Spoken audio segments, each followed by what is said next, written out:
twisted minds unique.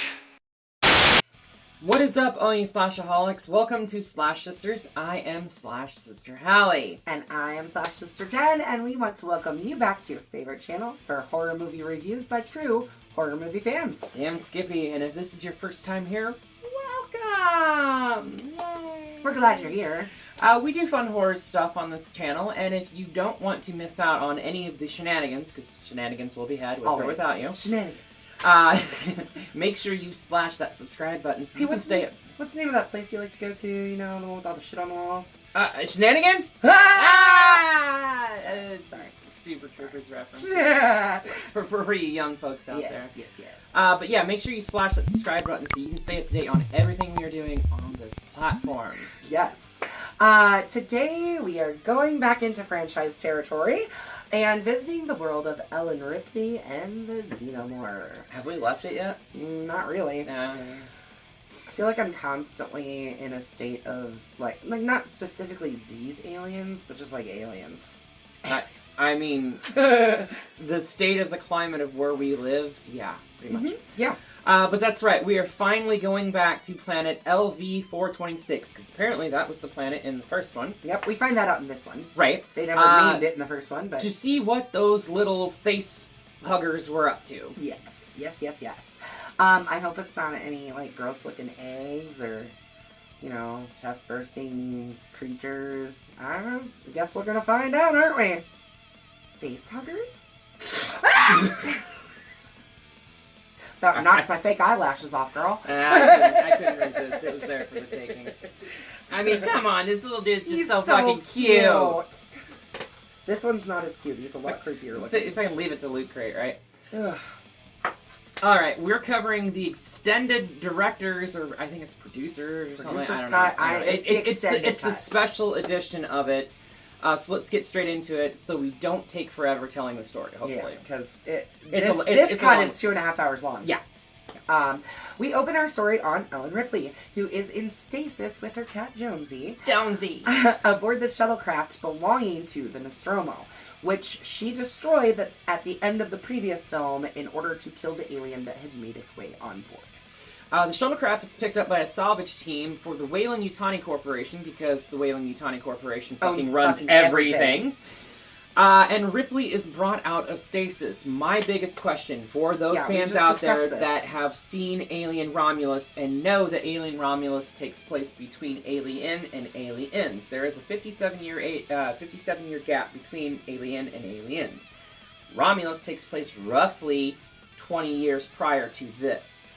Is this salvage crew, and we don't know, and I don't think that the filmmakers have thought this through completely yet either. I mean, maybe they have a plan, right? I'm sure. Right, but we don't know if the salvage crew found Ellen's pod initially and left her in stasis and put her on the Romulus station, or if this salvage crew found the Romulus station after it fell from orbit due to the events of Alien Romulus. Right. We don't know that, but that was my big question and takeaway, specifically after watching Romulus for like 5 times before watching this, because Romulus is one of my new favorite films, honestly. And I have to admit that I have not seen it yet, so...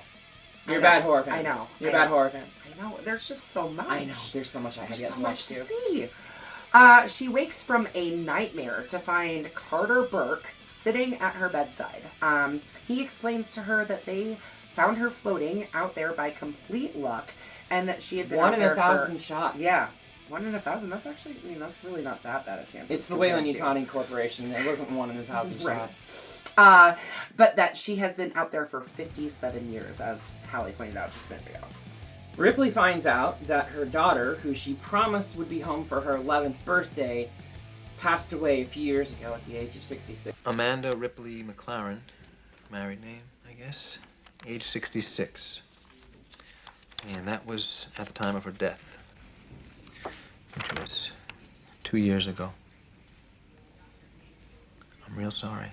They actually show a very heavily pixelated image of what her daughter looked like at her death, and I think it was either Sigourney Weaver or Sigourney Weaver's mother. Okay. I'll have to fact check that. And right there, but it was one of those two. Like, they're aged her up. Who, like, popped into my head, the very first person that popped into my head when I saw the picture? Gosh, her actual name is blanking on me, and you'll tell me. Professor McGonagall. Oh, Maggie Smith. Yeah, Maggie Smith.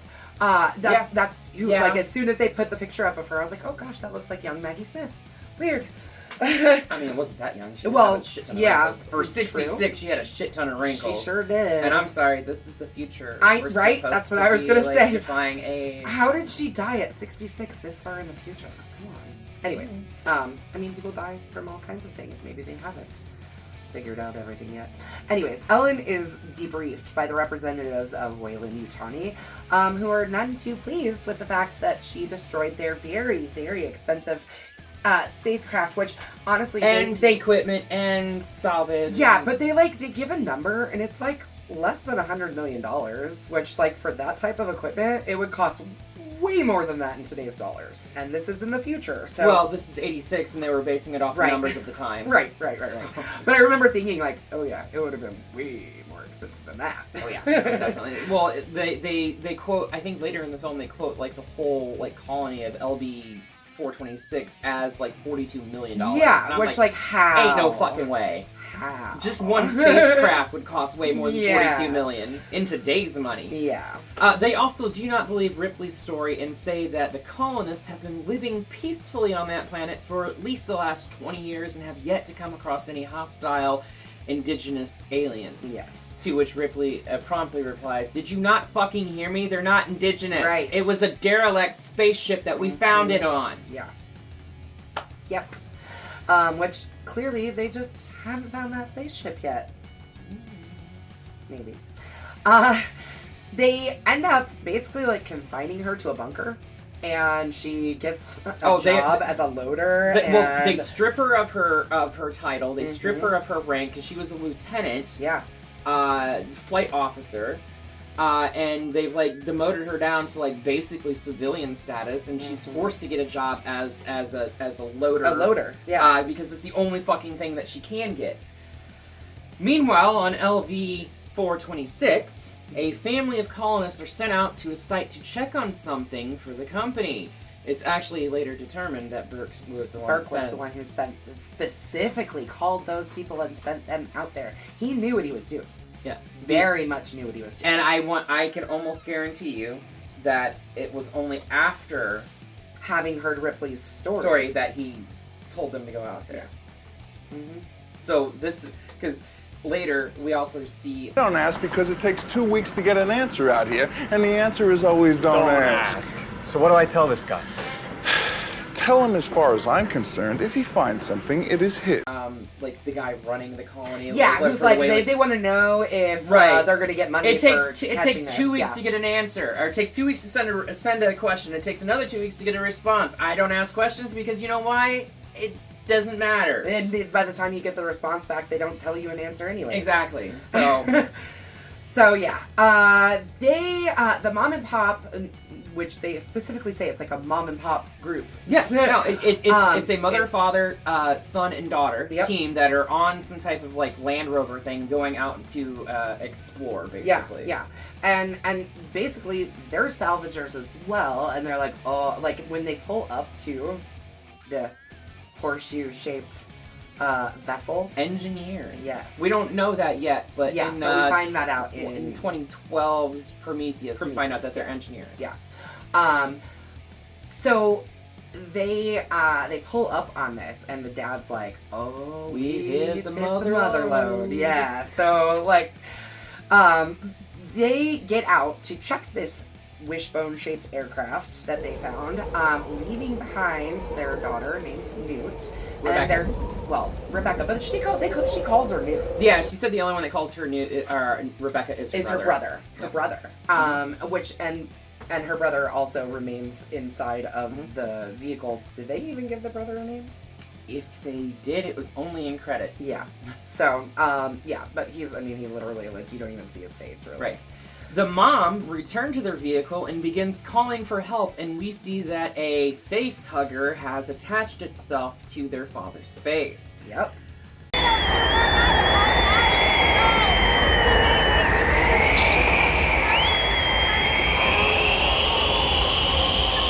Let the chaos ensue. Yep.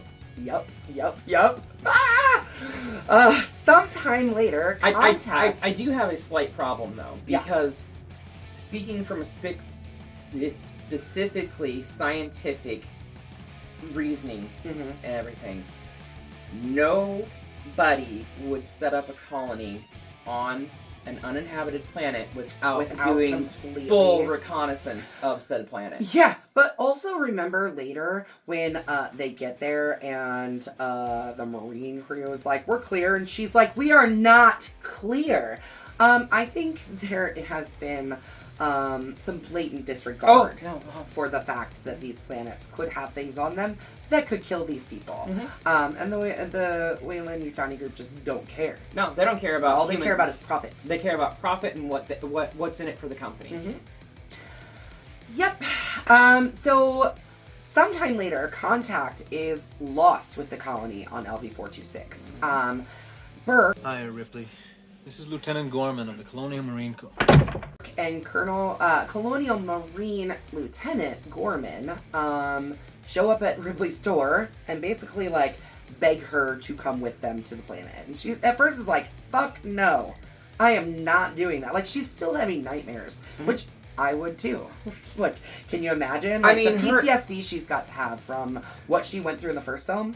Not to mention, and then to not be believed by anybody. Right. So they all think she's a quack. Right, the PTSD that she suffered from the first film, the loss of her entire fucking crew, the loss of her daughter, you know, it all weighs on her. Yeah. And we see it come through, and to me, Sigourney Weaver gives a beautiful fucking performance of it. Amazing.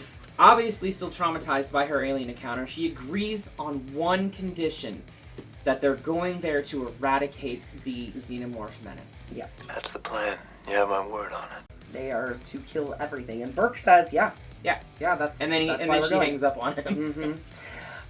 So Ripley then meets the Colonial Marines aboard the spaceship Sulaco. After they come out of stasis. Yes. Because it's a far enough Which, way. I mean, like, I guess she probably met them before. But, like, this is where we all meet them together. Like, as an audience, at least, as they're coming out of stasis. And we kind of, like, get to meet all these different Marines. There is some... There's some characters. For sure.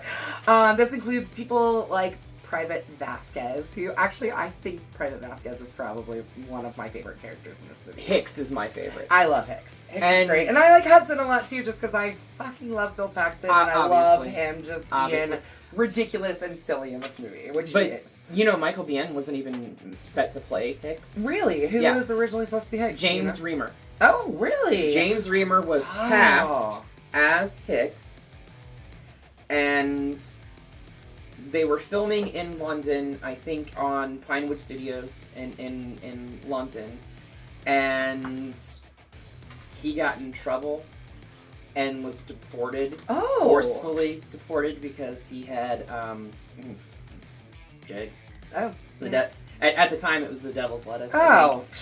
But poor guy. But the UK didn't fucking take no. It, and in the 70s, people were really like, that was 80s. Oh, this was the 80s. Yeah. We're not. But he was forcibly deported because it was either you leave the country now and never return, or you're going to prison. Yeah. So James Cameron, the writer-director of this, called up Michael Biehn, basically begged him to do it, and because had he been in Terminator before this? Okay. Before. Okay. This is 86. Terminator was 84. Okay. So Biehn agreed to do it, kind of basically for salary. Yeah. Oh wow. Yeah. So he didn't get paid a lot to do this, but he knew the production team because of James Cameron and Gail Ann Hurd. Yeah. He trusted their judgment. So let me ask you a question, because I was thinking about this while I was watching the movie. Was James Cameron married to Gail Ann Hurd when they produced this movie? Because I know she was a producer on it. If they were not married at the time, they were in the relationship leading to the marriage. I'm not entirely sure on the dates of when they were married. Yeah. Then my other thing that occurred to me is that after he was married to Gail Ann Hurd, he married Catherine Bigelow, who directed Near Dark, which also stars Lance Henriksen, Vasquez, and Bill Paxton. And the girl that plays Vasquez, I can't remember her name. Yep. But yeah, all of them playing it. No. And I wondered if, like when I was watching it, I was like, was he married to Catherine Bigelow at this time? Is that how that all crossed over? it must have crossed over later, maybe as a hey, these people are great to work with, or sort of thing. So, to be fair, a lot of filmmakers, James Cameron, John Carpenter, Wes Craven, use the same actors. When they find a group of actors that they bond with on a particular production, they try to tend to use those same actors in later production. Yep. And it's not. It's every director I think has favorites. For sure. Yeah, 100%. I mean, 100%. you look at Robert Eggers. You know who his favorite is. He Willem really Dafoe. likes Willem Dafoe a lot. Dafoe. Anyways, yes. Ripley, let's get back into this. Ripley meets the colonial Marines, and basically we get a chance to just see everybody eat up scenery and show exactly who they're very, very specific types of characters, for sure. Right. The hilarious Private Hudson, played by scene-chewing late, great Bill Paxton. The one and only Michael Biehn, as I've already talked about, playing Corporal Hicks. And Bishop, the team's android, played by Lance Henriksen. Yes. That, the Five-Finger knife Fillet. game, yeah.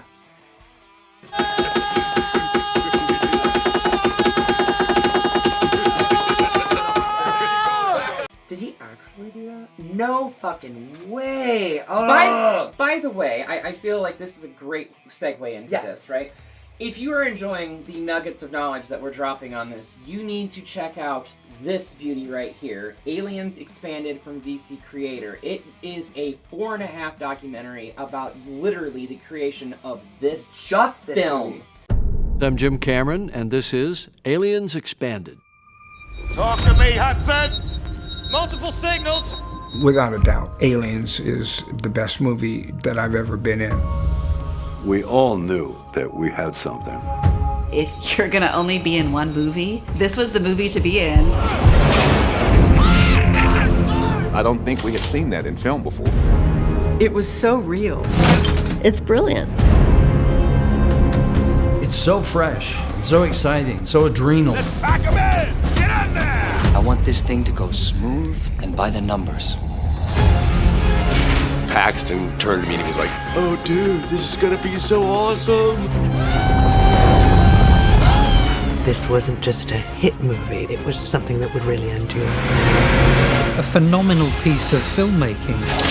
I'd been on a lot of sets, but this one was the next level. In my mind, it was experimental cinema, and everybody thought I was nuts. Is he going to be casual? Is he going to be a monster? He was under pressure. If you're screwing around, he's gonna tell you. A little bit of abuse doesn't hurt. And it all just went dark. 6. Remember, short, controlled bursts.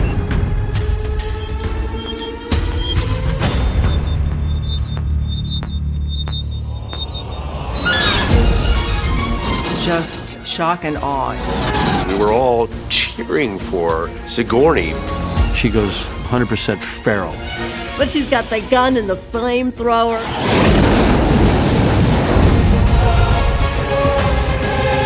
She's alive. There's still time.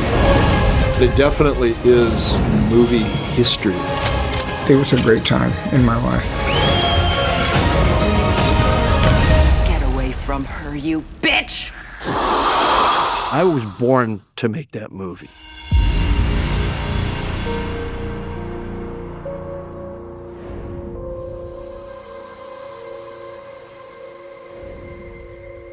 Game over, man. It's game over. When she showed it to me, I thought it was about the whole Aliens, the first 4 Aliens, the first chunk. Mm-hmm. And no, it's about only this movie, a 4.5-hour documentary only about this movie, and I can't wait to watch it. Mm-hmm. Yeah, I'm weird. Because we're those weirdos that really like to watch documentaries about horror stuff. I watch documentaries about all kinds of stuff. watch, so yes, me VC too. Creator has also done an In Search of Tomorrow, which is an 80s sci-fi. They also have this wonderfully crafted coffee table book of the same name, which gives you breakdown stories of Aliens, obviously 1986. That this also talks about but it's a companion piece to the documentary. It is a companion piece because there are QR codes in the book that you can scan with your phone that gives you bonus videos that were not included in the documentary itself. You get a chance, go check out DC Creator online and They're order some of amazing. their products. They've got some great documentaries. Yeah, and In Search of Darkness. If there's one thing that I can suggest to you, it's the In Search of Darkness documentaries. Oh, yeah, There's 100%. 3 of them. They're incredible, and they're all about 80s horror. And there's a 90s horror one coming very soon. Well, they've already dropped Volume 1. Have they dropped Volume 1? Okay. 90 to 94. I haven't watched it yet. But the one thing that I absolutely love about DC Creator is the fact that it is all crowdfunded by fans. Yep. These are documentaries for fans by fans. Yep. And Hallie's as you name know, is in there because she's been buying them and putting money towards it. And I've been backing everything since In Search of Darkness too. Yep. So, anyway, back to this. Ripley does not trust Bishop. Of course their not. android, because Nostromo's android, I prefer the term artificial person myself. Ash, betrayed the whole crew And to tried protect, to kill her with to a fucking protect magazine. Yeah, to protect the company's assets, which was the alien. Well, yeah. Once the company found out that that's what they had, they wanted to use it for their bioweapons division. Yeah, exactly.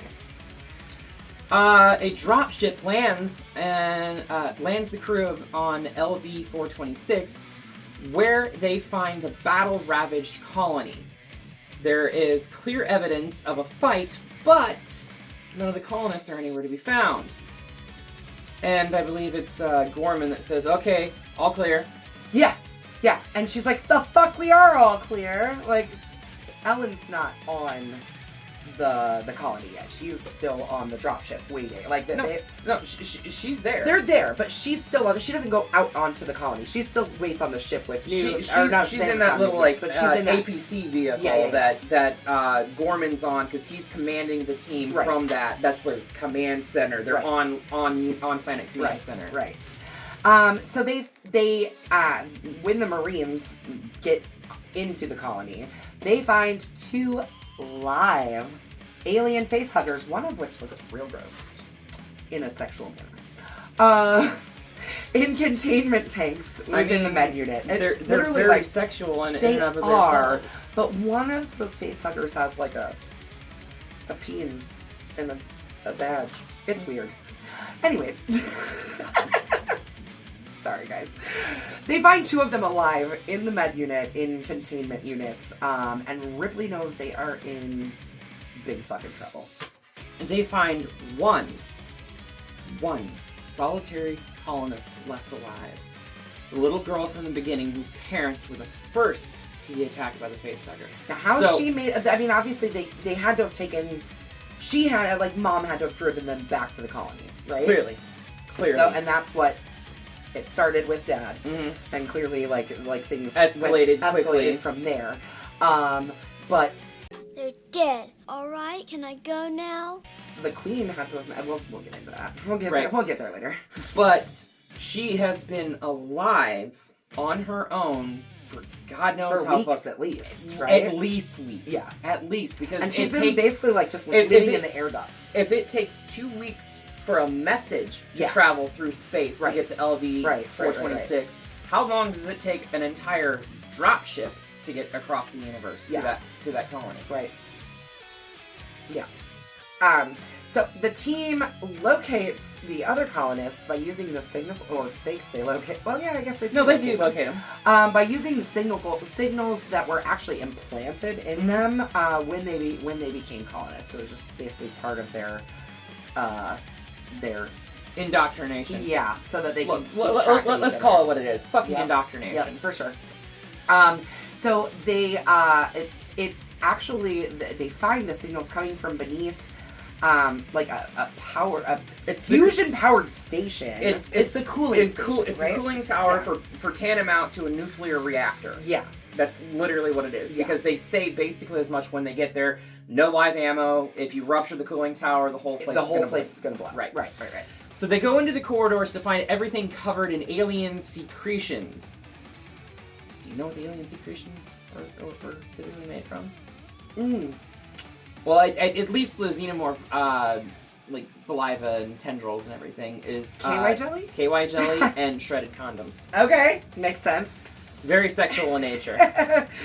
And the place looks like it has been taken over by alien beings. Or at least the walls look decorated that way.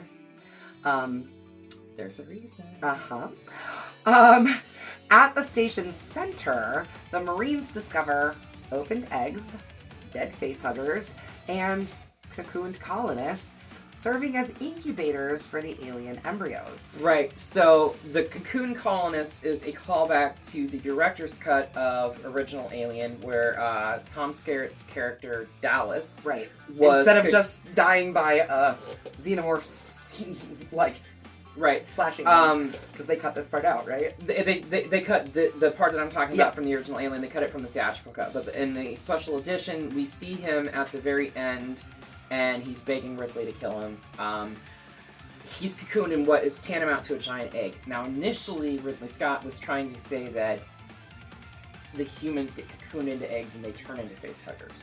Oh. James Cameron took it a different route. Yeah. With and at the time he was studying etymology and yeah. No, I like the way that James Cameron did it, because definitely hive bugs. Laying eggs and having a place, and they even specifically talk about bees and having a queen. Ants having a queen and bees. They do say bees, but they're specifically talking about ants.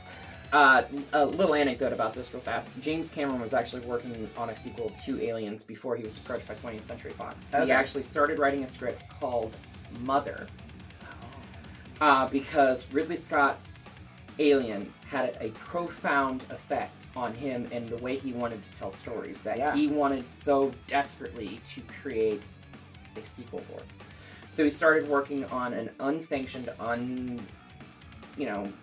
biased fanfic. Basically fanfic. He had an executive meeting at 20th Century Fox Studios at the time, and they were like, okay, well, we'll get back to you. And he goes to walk out, and by the way, would you be interested in doing a sequel to Alien? And of course, him being the man that he is, was so over the fucking moon that he had to bite his tongue with excitement. Because he wanted so bad to be like, oh God, do I want to? And he's like, I'll see what I can do. And he goes home and starts tweaking that script right away. Right. About 70% of what he had written for Mother ended up in this. That's cool. That's very, very cool. Which, it makes sense. It really does. No. They discover the open eggs, the facehugger, the dead facehuggers, and the colonists that have been cocooned into the walls. Right. They find a woman who is still alive, but is cocooned within the walls. She begs them to kill her right before a chest burster comes out of her chest, tantamount to killing her. Mm-hmm. James Cameron tweaked the chest bursters here too. In the original, they did not have these little arm things that kind of look like T-Rex arms. Yeah. He tweaked it because evolution. Yeah, for one. But he wanted to show it writhing in pain when they set it on fire. Sure. Yeah, so that makes sense. Yeah.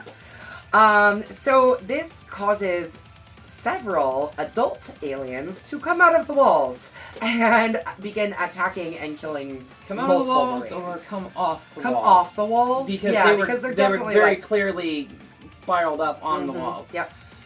When the inexperienced Gorman panics, Ripley assumes command, tries to, and rams their armored personnel carrier into the nest to rescue Corporal Hicks and Private Hudson and Vasquez. Yeah, because those are the only ones that survive, pretty much. So, Gorman did tell them to confiscate the live rounds. Right. Because of the reactor. They did, but two people, Vasquez and her partner. Yeah, what's his name? Can't think of his name. They kept they kept extra mags back, so they had ammunition to fire. Dear Lord Jesus, this ain't happening, man. This can't be happening, man. This isn't happening. Of course, Ripley's like, fucking stop firing. Well, Gorman's like, stop firing. How do you have ammunition? Right. It's just, it turns into a fucking mess. But yeah, she does take over and basically just drives that thing straight in there and rescues the 3 remaining Marines. Right, and there's a scene here where Hicks, they tried to do it. He was trying to shove the shotgun into the Xenomorph's mouth and everything like that. They could not get the timing right, so they had to shoot it in reverse and pull it back, so it looks like he's ramming it in. That makes sense. Interesting. So Hicks orders the dropship to recover the survivors, but a stowaway alien kills the pilots and crashes it into the station. Because of this documentary I just talked about, I have tons of like little behind the scenes stuff. I'm sure. So that scene where the ship is crashing down and they're running from it, everything in the foreground is scenery. That scene, the scene with the ship crashing, is a projected screen showing it in real time. Film so magic. And they did it with miniatures, obviously, because it's 86. Yeah. But yeah, and you watch carefully throughout like the rest of this film, you can see a lot of use of that projecting with foreground elements and the projector behind it. Yeah. It looks fucking, it looks beautiful. James Cameron did a wonderful job with this. Well, yes. He has always been very inventive with the ways that he is able to portray things on screen. That's it, man. Game over, man. Low on ammunition and resources, the survivors barricade themselves inside the colony facility. They do actually have 4 working automated sentry units. Yep, and they put them basically at the 2 spots where they believe the aliens will be able to enter. They find other ways in, but they are able to at least stop some of them. Yeah, to an extent. They do. So Ripley then discovers that Burke was the one who ordered the colonists to investigate the derelict spacecraft, probably because he heard her story and was like, we need to find that. That contains the alien eggs, intending to profit by recovering them for, as Ash wanted from the first one, biological weapon research. Or at least Ash, that's why Ash did it. He didn't want it. He was an android. He was just following orders. Before she can expose Burke to the rest of the crew, Bishop reports that the dropship crash damaged the power plant's cooling system. Not good, guys. And it will soon overheat and explode, and I think they say like 4 or 5 hours or something like that. I think he said 4 hours. Yeah. Which they thought they had 17 hours or something. 17 days. 17 days. Which they didn't think they would be able to like survive that. Right. Anyways. Well, I mean, Hudson didn't think that they were 17 days. We're not going to survive 17 hours. I love Bill Paxton, but he is a whiny little bitch. Oh my god, is he ever? But in the best way, though. He's an insufferable little shit. Honestly, yes, he is. So Bishop volunteers to travel to the colony transmitter and remotely pilot. Really, he's the only one qualified to do this. Yeah. But it's kind of his way of like showing Ripley, like, I'm a good guy. You know, like he volunteers to go and do this. Which honestly, I understand why Ripley doesn't trust him, and by every right, she has the right to, because the androids, or synthetic person as he likes to be called, they're forced by their programming to obey what they're programmed to do. If he's programmed by Weyland-Yutani Coporation, why is he actually not following what the company wants and actually helping the humans? That's my question. He's also programmed, and he says this after the little hand knife thing that he did back on the ship. Yeah, the earlier units were fickle. That they were fickle, and that they're now programmed to not be able to harm a human. They're not able to harm a human. Or by act of omission allow a human to come into harm. Right. Which honestly is the first law of robotics. Yes. Let's hope people remember that. Anyway, so yeah, he volunteers to go to the transmitter and remotely pilot the other dropship to the surface of LV-426, basically to get them off of there. Asleep in the medical bay, Ripley and Newt awaken to find themselves trapped with 2 fucking face huggers that Burke has released. The ones from the med unit, I assume. I'm assuming, because I don't know how else he would have got his hands on fucking face huggers. No. Ripley triggers a fire alarm to alert the Marines, because she was trying, like, there was a camera panning back and forth, and Burke turned it off. And they disabled communication. Yep, they tried breaking the window with a chair, but that didn't work either. So, she sets off a fire alarm, and the Marines are able to rescue them and kill the creatures. Barely. Yeah, barely. Very barely. It is found out that Burke had intentions of using the facehuggers to implant both Ripley and Newt with a chest burster to smuggle them through ICC quarantine to get them back onto Earth or wherever they were at. Yeah, wherever wherever they were planning on taking them to. But yeah, that was his way of getting the aliens back to Weyland-Yutani. The power is suddenly cut, and aliens begin coming through the ceiling. But of course they do, right? Of course they were going to find another way in. Right. Newt leads Ripley and the remaining Marines into the air ducts where they can safely escape from the aliens. I'm sorry. This is a trope in films that I absolutely fucking hate. Air ducts are not large enough for a human to crawl through. Specifically, if it's on an alien world that is manufactured as a station, they would be very fucking tiny ducts. You know who does get it right? Stranger Things. Yeah. Sort of. Sending Erica in there. Sort of. Yeah, sort of. In the ensuing firefight, Burke attempts to escape and leave the rest to die. But he is caught by an alien and given an off-screen death, which he did not deserve. I wanted to see that motherfucker squirm. I wanted to see him die an awful death. Well, if it makes you feel any better, Paul Reiser, who plays Burke. Yes. I love Paul Reiser. Yeah, I love him too. Speaking of Stranger Things, he actually plays in Stranger Things. Yes. But during the premiere, his sister looks over at him right before he dies on screen and says, "I fucking hate you." That's hilarious. I love it. I love it. So, yeah.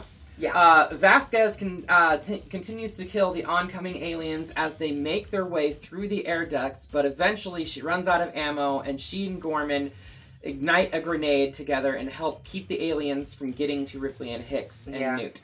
There actually is a scene where we see Vasquez put her boot to like one of the Xenomorphs' heads and is like popping it in the face with a 9mm. That's not the actress that's doing that. Oh, really? It's Galen Hurt. Oh, that's fucking rad.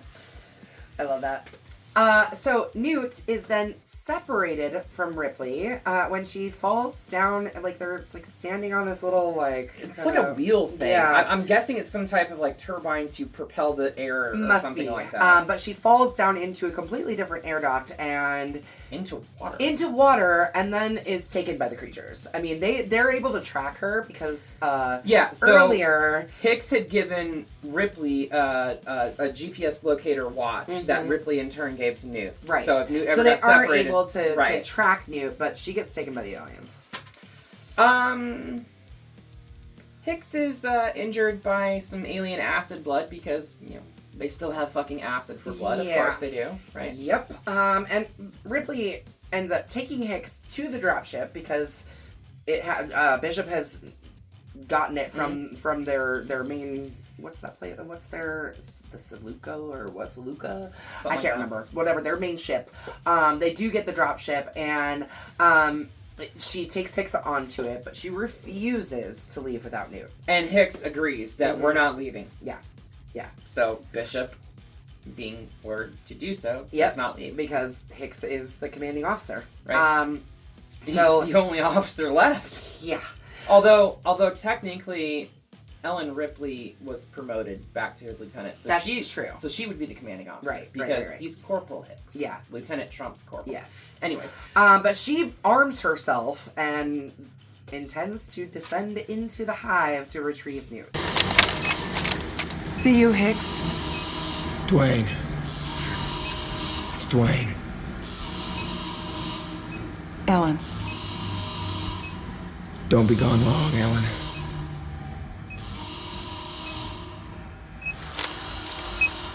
And this is where we get ultimate Sigourney Weaver badassery. Yep, pretty much from here until the minute the movie ends. Right. It is nonstop badassery. For sure. Ripley finds the tracker bracelet, but she put on Newt earlier, and realizes that she won't be able to find her without it. Yeah, she finds it like laying on the ground, basically, like once she gets into the hive, basically.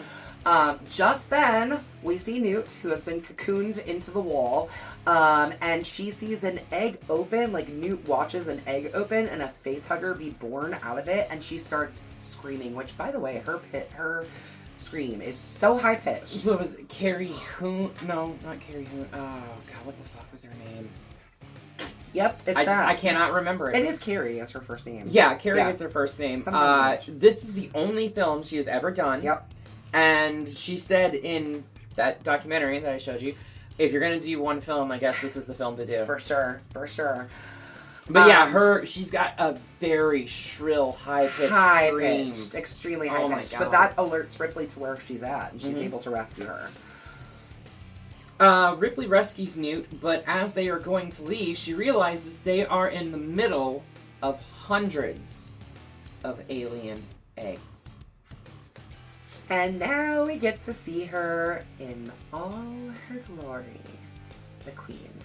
She is unlike any of the other aliens. She has, honestly, at least 3 times the size of a xenomorph, the way that her head is shaped. Yeah, for sure. At least 3 times. So, like I said earlier, James Cameron was studying insects heavily. And they talked about the ants, and they were like, those queens are like this big compared to the little ants. Yeah. Right. So, but a lot of the design, specifically for the queen, came from studying the biology of insects and everything like that. So they took different things. They took different things that they liked from the different species of insects that Cameron dived into, and this is what we get.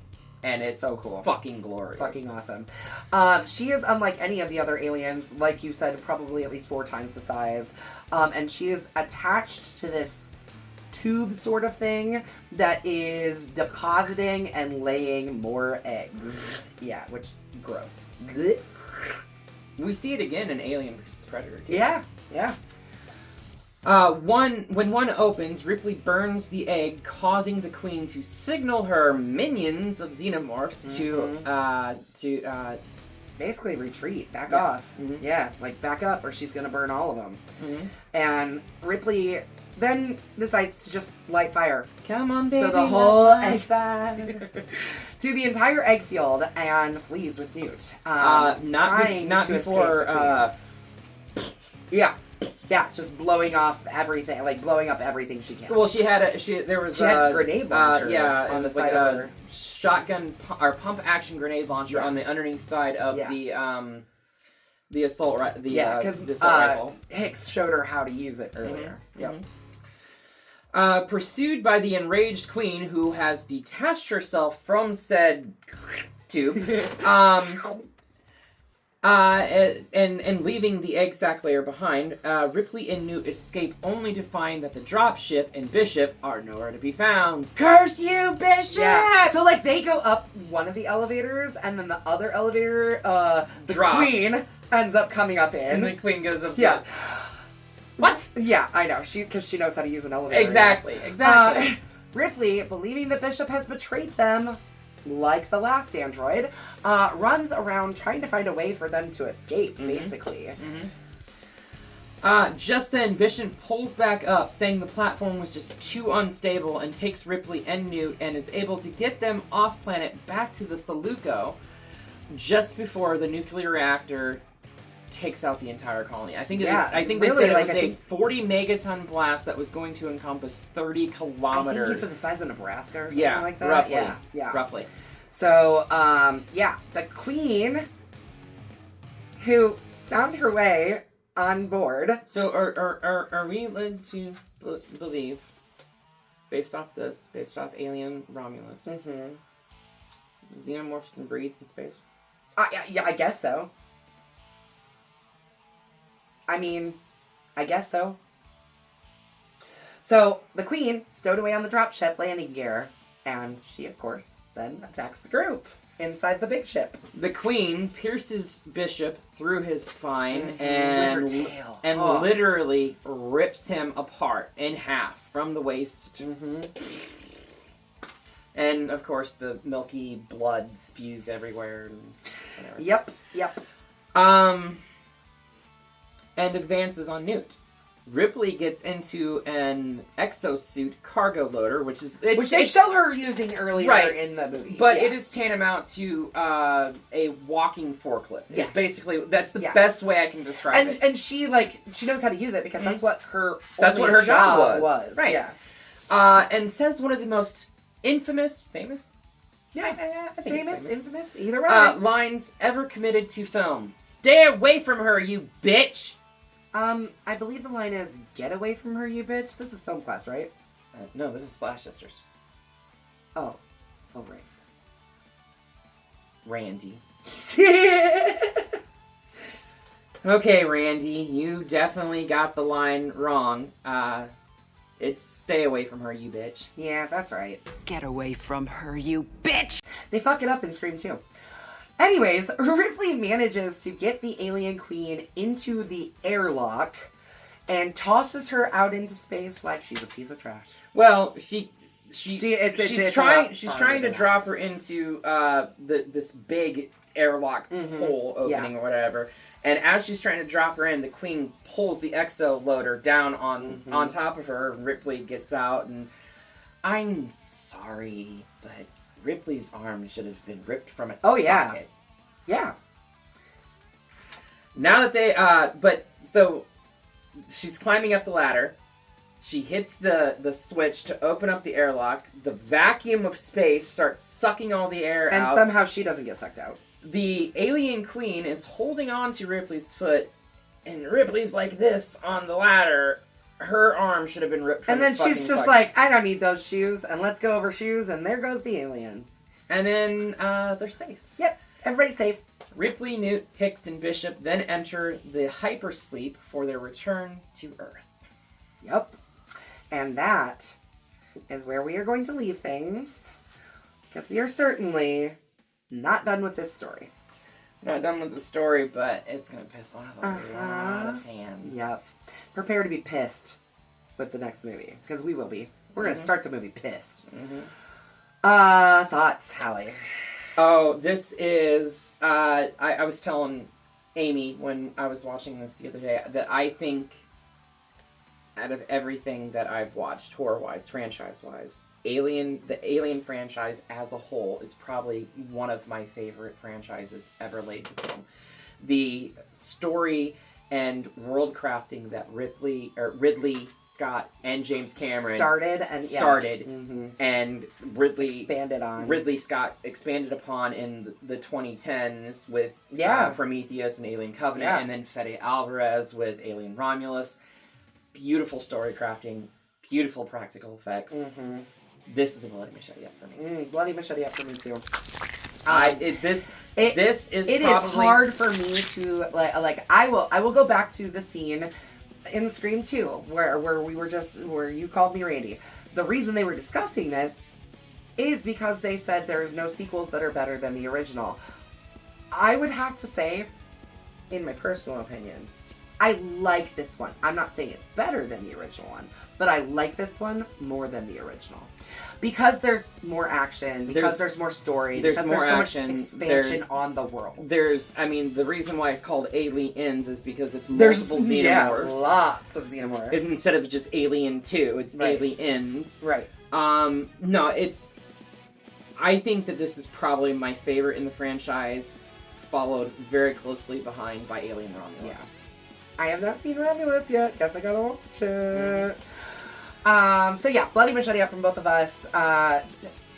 Honestly, like, one of the most amazing movies ever made. And we're gonna send this straight back to LV 426. Get on out of here. What should we do next, Hallie? I think we're gonna get out of franchise territory for just a little bit. I think so, but I think, like, aside from doing a franchise, we can go back to doing like things written by someone. Literary horror? Literary horror. That's always a good place to go. Well, there's only one person that you can go to. Well, not one. There's more than one, but there's one that is the king of the genre. We are going to not just his first film, but his first novel. Yep. Stephen King's Carrie, directed by Brian De Palma. So please join us next week where we dive into this. It is a beautifully shot. It's a sick, twisted film, though. My God. But we'll get into that in 1 week's time. Until then, be sure to slash that subscribe button, stab the like button, and ring that gray bell so you don't get lost in the mix and can stay up to date on everything we're doing here on the tube of you. Yeah. And until next time, we will see you all in the afterlife.